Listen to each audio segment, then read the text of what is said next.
Oui, ici je fais juste un complément à la primitive calculée de, voilà, primitive de dx sur cosinus x. Bien sûr, vous aurez compris qu'il faut mettre la valeur absolue, hein. Bon, ça a été développé, je mettrai un lien avec voilà, la réponse. Parce que ici, moi j'avais mis la réponse sans valeur absolue. Voilà, si vous mettez sans valeur absolue, vous avez ceci. Et c'est pas bon parce que, bon, il faut ceci. Alors GeoGebra donne ceci aussi, il donne la même chose.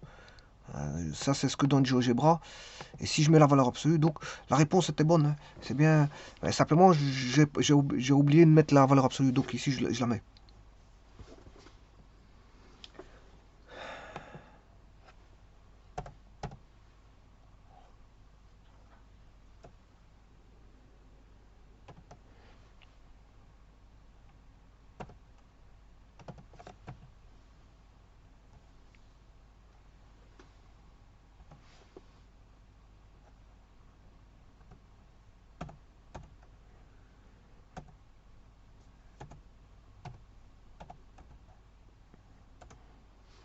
Bon, et ça, c'est la même chose. C'est la même chose.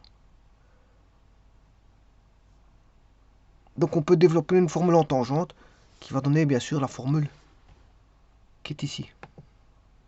Donc, ça, c'est une forme. C'est GeoGebra qui la donne. Celui-ci, bon, ça a été calculé, je veux dire, simplement, j'avais pas mis la valeur. Si, j'avais mis la valeur absolue.